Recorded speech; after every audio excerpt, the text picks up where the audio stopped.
This morning's reading is from Ephesians 5, verses 1 and 2. Follow God's example, therefore, as dearly loved children, and walk in the way of love, just as Christ loved us and gave himself up for us as a fragrant offering and sacrifice to God. May the Lord add his blessing to the reading and hearing of his word.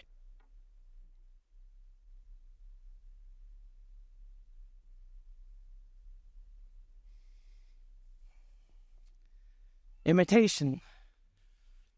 It doesn't have a positive connotation in today's world, does it? If you say imitation, it means less than, not the real thing, right?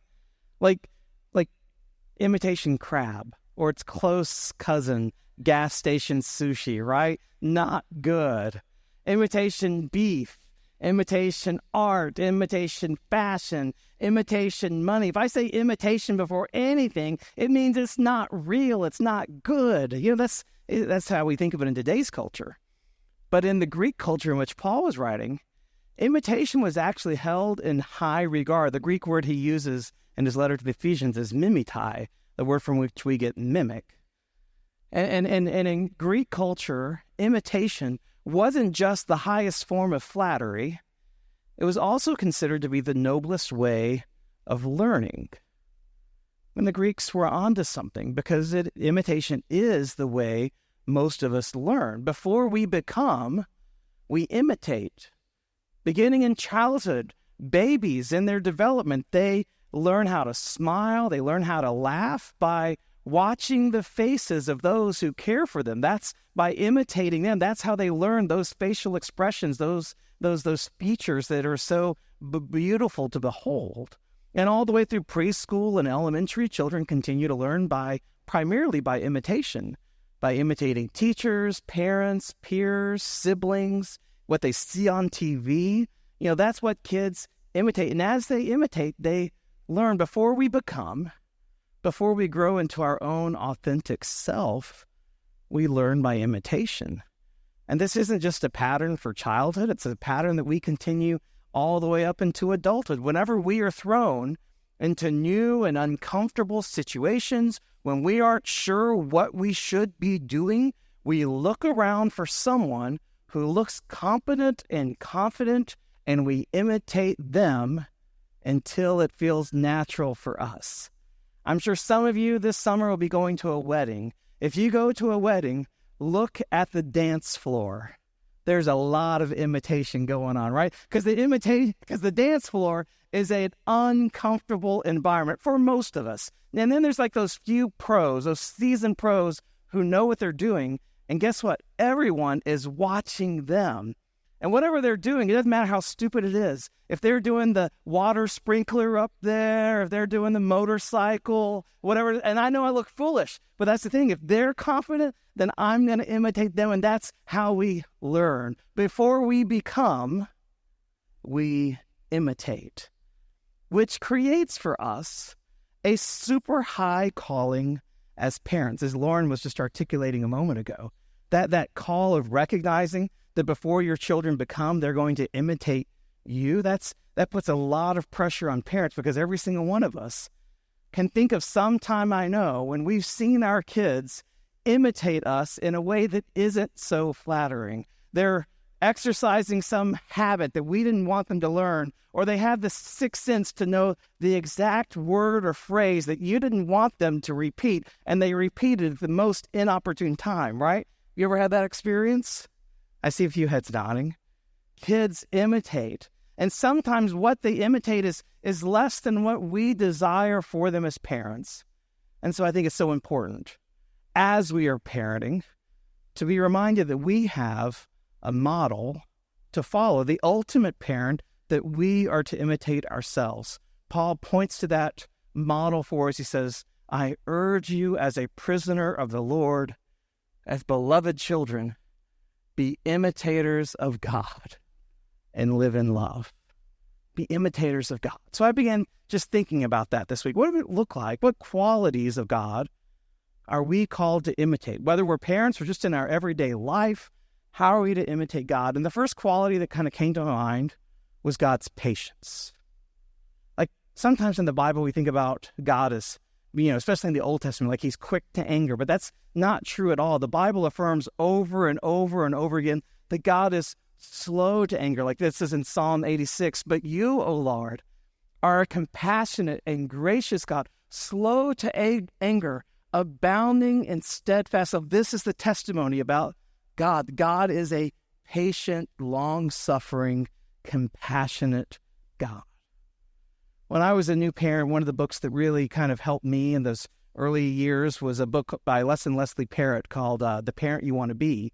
And they describe like 10 different traits that parents can cultivate. I think number 2 on the list was patience. And in that chapter, they tell a story about a young dad. I hope it's okay on Mother's Day if I tell a story about a young dad who is going to the supermarket. And as he's going through the supermarket, he has a little toddler, like maybe 2 years old, riding in the, that front little shelf in the grocery cart.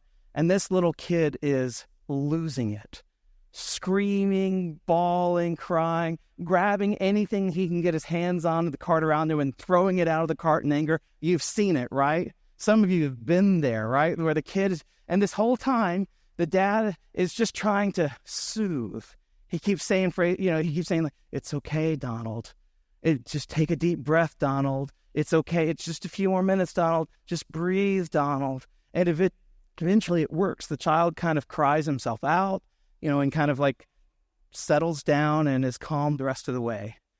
When the dad gets to the checkout area, a woman comes up to him and says, and this is like an older woman, like a grandmother type system, what a marvelous display of parenting that was. I mean, you kept your calm. What an example for all the other parents. And then she turned to the little boy, and she couldn't help herself. She said, and you, little boy, you have such a good father to look up to, Donald. To which point the dad said, well, his name's not Donald. That's me. Right? But there is this, sometimes and what Les and Leslie Parrott are saying is, parents, it has to be in you before it's in your child. So sometimes we have to practice patience. And I find myself thinking about, does God ever have to self-soothe with his creation? When we're freaking out, when we're throwing a tantrum, when we're disobeying him, does God have to whisper to himself, it's okay. It's okay. Just breathe. Give it a few more minutes. And you may say, well, no, surely God doesn't do that. Well, the prophets kind of give you that picture, actually.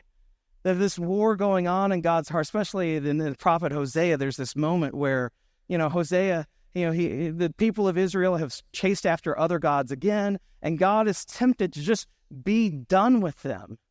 And yet you get this little insight into God's own spirit, God speaking to himself. And he says, how can I hand you over, O Israel? My heart recoils within me. My compassion grows warm and tender. I will not execute my fierce anger, for I am God and no mortal, the Holy One in your midst, and I will not come in wrath. God is speaking to himself there, telling himself it's going to be okay. But I love this phrase, for I am God and no mortal. The implication being, mortals, every single one of us, we're going to lose our patience from time to time. No matter how much we try to self-soothe, sooner or later, we're going to crack, we're going to come in wrath. But not God, for he is the Holy One in our midst. And his patience has no end. His love never stops, never gives up, never stops holding on to hope for us. In that book I was talking about, Les and Leslie Parrott's the Parent I Want to Be, there's a little self-test for each one of the sections, right? And so I took the self-test on patience, and I assumed I was going to score pretty high because, I'm a pretty patient parent. I'm slow to anger most of the times. But it turned out most of the questions weren't about anger, so I didn't score as well as I thought I was going to score. Most of the questions were about how well as a parent, or how easy it is for you as a parent to watch your child struggle and not swoop in and fix it. Like one of the questions I remember was about tying their shoes. And I remember we were in that stage, and it was painful to watch the kids tie their shoes, especially when you're in a hurry. We got to go to church. We got to get in the car. We got to, and they're tying their shoes. Like I decided I was done with, shoelaces forever. Every shoe from then on was going to be slip-on or Velcro, right? And that was one of the questions. It wasn't just about tying shoes. It was about, can you watch them struggle with homework without swooping in to fix it? Can you watch them struggle in a relationship with a friend or a teacher or someone else? Can you let, and I realized patience is so much more than just not being quick to anger. It's not cheating your children out of the lessons they learn when they fall and fell, on their faces. Can you be patient enough to allow your children to fail? And that understanding of patience puts God's love and God's patience in a whole new light for me.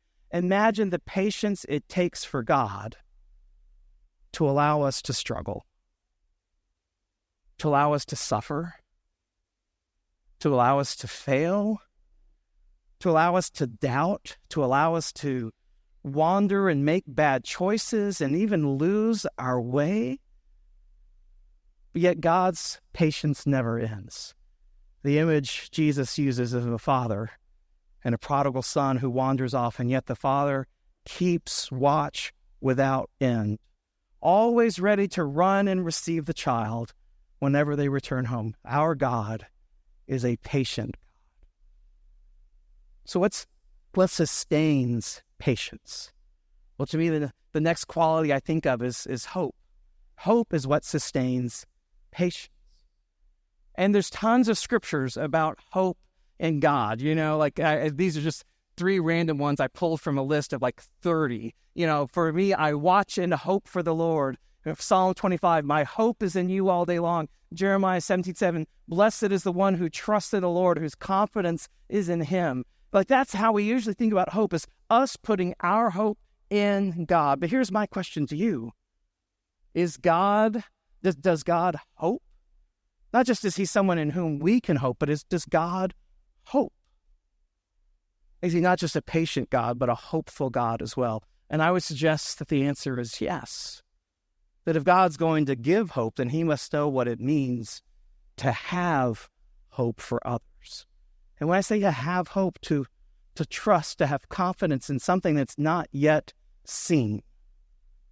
Whenever the prophets speak to ancient Israel, they express hope. And most times they're expressing hope for Israel. They're giving the people something to hope for, for the defeat of their enemies, or the restoration of their land, or the coming of a Messiah. But the prophets don't just express hope for the people. They also express what God hopes for the people. By that I mean that God hopes for them to become the people he created them always to become. That God hopes for them to be faithful. That God hopes for them to be fruitful. That God hopes for them to be a light unto the nations. I mean, just think about the very act of God making covenant with an imperfect people, binding himself to them in faithful covenantal love. Is not that an act of hope to begin with? And if God had hope for ancient Israel, I believe he has the same hope for us as the church too. For surely we are just as flawed, just as prone to wandering as they were. And yet God has hopes for us. He has a hope for every single one of you, for the person that you can be. He has hopes for the relationship that he wants to have with you, a relationship of confidence and trust. He has hopes that you'll join with him in the ongoing work of restoring and redeeming creation. God has hopes for us. One of my favorite pastors, Methodist pastors, Reverend Leonard Sweet, he often puts it this way. He says, without God, we can't. But without us, God won't. Somehow we are part of God's plan of bringing restoration to his creation. And if that is true, then how much kind of crazy hope and patience does that take from God? And when seen in this light, we might even understand the cross differently. Just not as the offering, the gift of redemption, But the cross is a declaration of God's unending hope for our broken creation. The cross is the place where God's hope for renewal and our hope for salvation meet. Our God is a hopeful God. And then that gets me to the last thing, talking about the cross. That God is patient and God is hopeful. And those two things, patient and hopeful, they lead God to sacrifice. Paul writes, he says, therefore be imitators. Put this up again, next slide, if you don't mind.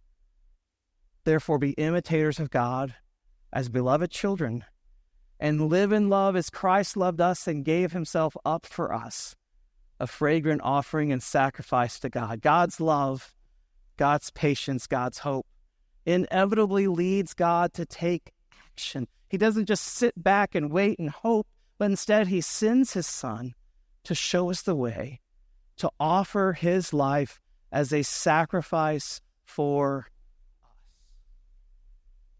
When I think about moms, I think about these qualities I've named: patience, hope, sacrifice. And I know every mom loses patience. There are no perfect moms. And every mom, perhaps once in a while, loses hope. But I know every mom makes sacrifices.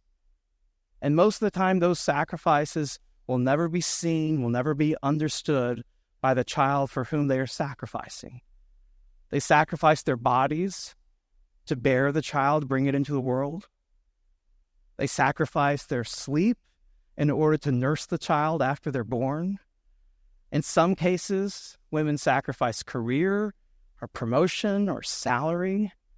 I know they sacrifice adult TV to watch. I mean, who watches all day Paw Patrol unless they're just, that sacrifice. They sacrifice adult conversation. They sacrifice time to cook meals or do homework or drive their kids wherever they need to go for all their activities. And why do they do all this sacrifice? Because they have hope for who their children will become. And that hope is sustained by a patience that keeps them from killing them when they're thoughtless and immature. They're all connected together, you see? And in this way, moms are imitators of God. They are people through whom we can see God's patience, hope, and sacrificial love. And when I say moms, I'm not just speaking about biological moms, but I'm speaking about moms, dads, anyone who plays those roles in our lives, who models for us what it looks like to sacrifice yourself out of love for another person. And Paul says, be imitators of God. Be imitators of all those who have imitated. I think sometimes God knew that we needed something concrete, not just an abstract ideal, but we needed concrete examples of what his love and patience and sacrifice looks like. And so he gave us moms. But above all, he gave us his Son, Christ. And I love this phrase, as Christ loved us, gave himself up for us, a fragrant offering and sacrifice to God. Now, fragrant offering, when I hear fragrant, I think about fragrance, right? Especially Mother's Day. Like how many of you as kids got your parents, your mother, her favorite fragrance on Mother's Day? Seriously? Okay, wave it high. How many of you as husbands do that for your wives on Mother's Day, right? That's what I remember. I used to always take the kids to the mall. They love going to that shop, L'Occitane. I'm not sure if I'm pronouncing that right. And they would have, as Jalen said, I pronounced it terribly, but it was like this. It was full of perfumes and ointments, and the kids would you could spray it on a little strip and smell, because the kids I remember they would always choose out the fragrance that they wanted for mom. But when Paul uses that phrase, a fragrant offering, he's not talking about perfume. He's talking literally about burnt sacrifices. This is a phrase, fragrant offering, that appears over 50 times in the Old Testament. always in connection to burnt sacrifices. The idea is that when you put a sacrifice on the altar, with the smoke rising up to God, there would be a fragrant, pleasing odor to God. The Hebrew word is nuah, which doesn't just mean pleasure, it means rest. So it's the kind of pleasure you experience on a day off. It's the kind of pleasure God experienced on the seventh day of creation when he sat back and looked over all the works that his hands had made. It's that kind of fragrant, pleasing offering. And I did a little study on this. I took kind of a deep dive in the book of Leviticus. I have a little pictogram here that I found that'll kind of walk you through real quick. So, first 7 chapters of Leviticus, there are 5 different offerings that are described: the burnt offering, the meal offering, the peace offering, the sin offering, and the trespass offering. And you can see that on the screen right there. The first 3 were just acts of worship and praise, ways of saying thank you to God for this wonderful life that you have given us. It was an expression of thanksgiving and praise. The last 2, sin offering, trespass offering, they were if you did something wrong and you wanted to be forgiven, you would make a specific offering to atone for your sins. Now, you'll see on this pictogram, they don't use the word fragrant offering. It's a different translation. But you see sweet savor by 1, 2, 3, but not by 4 or 5. That's because the phrase fragrant offering is used in connection to the first 3 kinds of offering, not 4 and 5, which isn't to say that God isn't pleased by acts of repentance and atonement, but it is to say that God takes particular pleasure when we simply return to God our thanks and our praise for the life that he has given us. And when I think about it, that's kind of what Mother's Day is about, right? It's not a day of atonement. It's not about fixing a relationship. It's about giving thanks for a relationship and for what it has meant in our lives. And let me take this back for just a second to Christ then. And it says, a fragrant offering and sacrifice acceptable to God. Paul's not just talking about the sacrifice he made on a cross. That was a sin. That was a sacrifice of atonement to forgive us for our trespasses.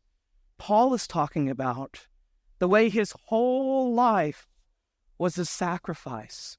Long before Jesus offered his life on the cross, he made his daily life an offering to God. By walking with God, by dwelling in unity with the Father, by seeking his will, by treating people with kindness, in everything Jesus did, his life was a pleasing odor to the God he worshiped and served, his Father. You see what I'm getting at? And he calls us to imitate him, to make our lives a daily offering of praise and thanksgiving. That when we live in love, we bring pleasure to God and blessing to all those around us. That's how we are to imitate Christ, by making of our lives a daily sacrifice, a daily offering of praise for everything God has given us. So here's what we're going to do to close. We're going to do something a little different. We're going to have a time of blessing one another. At the front, you have we have 4 stations in the front. We have 3 stations in the back. And what we're going to do today is we're going to anoint each other with fragrant oil. This is oil that has been, it's just olive oil, nothing kind of fancy, but it's been scented with frankincense and myrrh, or with rose of Sharon. There's different kind of scents around the room. And I'm going to invite you to participate in not only receiving a blessing, but in blessing someone else. And the way this is going to work is you're going to come to whichever station you feel led to, and you'll receive first a blessing. Someone will place a cross on your forehead, and they'll say these words to you. They'll say your name. I bless you in the name of the Father, Son, and Holy Spirit, and may your life be a blessing to others. And then after you receive the blessing, then you'll turn around and offer the same blessing to the next person after you, okay? And you're going to use little vials of oil that look like this. So here's the process, step by step. You take off the cap. It's important. You don't want it to spill, right? You're going to take your index finger, cover the whole top. You're just going to flip it upside down, and you'll have enough oil on your finger to place the cross and to say those words. And then you'll put the cap back on, put it down, and the next person will go. There is a towel at each station. This is not to wipe the oil off your finger or to wipe the blessing off your forehead. It is there in case someone, messes up and just to clean up. But we're not going to need that, are we? Because we can all cover the top with our finger and flip. Sound good? Okay. And I'm putting a lot of trust in you. And those who are watching online, I really hope as we are blessing one another here that you might take a moment where you are and bless, if you're with a family, with a group, that you might go get some olive oil from your kitchen. You can bless each other. If you're by yourself, you can even bless yourself. You can even look in a mirror, speak those words of blessing, and know that God blesses you. So, here's the thing. It's fragrant. And so long after, and we do have unscented. If you're worried about allergies or whatever, in the very back center, there's unscented oil. So if you need, if you have concerns about that, there is an unscented station. But the reason we chose scented is because we want this fragrance to stay with you as a reminder of the fragrant offering that Christ made for us. The fragrant offering that perhaps your mother or others did by sacrificing their love for you, and the calling that God has put on your life to be imitators of all of them and to make your life a blessing and a sacrifice to Him.